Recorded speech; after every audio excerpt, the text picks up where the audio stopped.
Hey à tous, voici enfin le retour des bonnes vieilles critiques en salle. Bon, à mon avis, ça risque de... J'ai peur que ce soit la dernière, encore, mais bon. Et puis, je dois bien avouer que depuis quelques semaines, il n'y a pas eu de film très marquant. C'est dommage.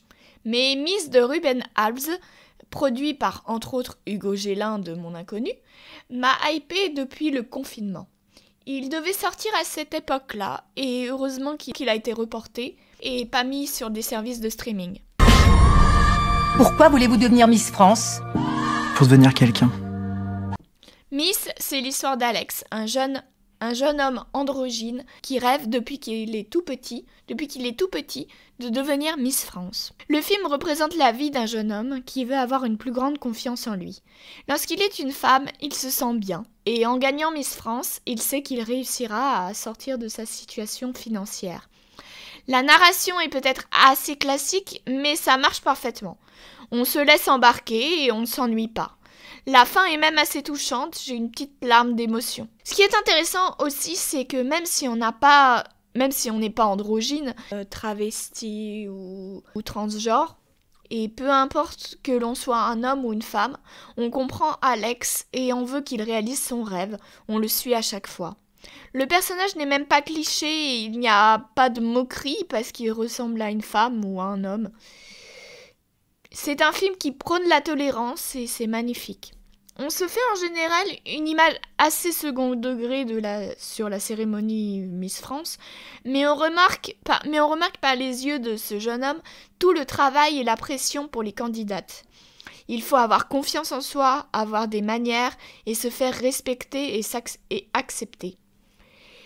Il y a même une phrase du film que Sylvie Tellier voulait réutiliser. Si vous n'êtes pas capable de vous faire accepter par 13 candidates, comment pouvez-vous être respecté par le monde entier? Ce n'est jamais dans le cliché et c'est profondément humain.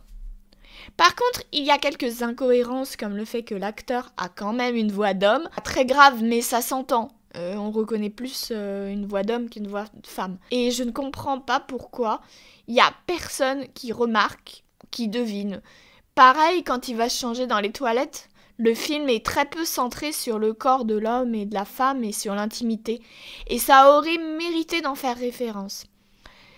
Ensuite, il y a un peu trop d'effets clips pour montrer comment se passe la préparation des Miss. Bon, déjà, ça va trop vite, mais surtout quand on ressent dans ces séquences que tout s'arrange pour le personnage, on voit une scène juste après qui contredit tout ça et c'est frustrant.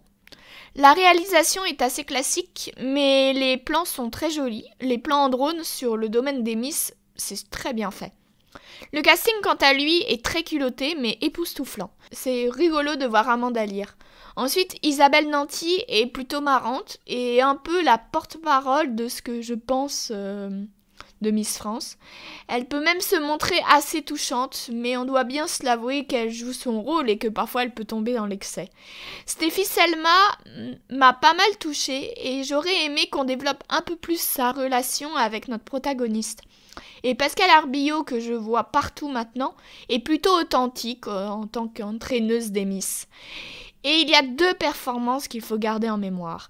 Thibaut de Montalembert est sensationnel en travesti. Il est à mourir de rire à chaque apparition et c'est touchant de voir la grande confiance qu'il a en lui.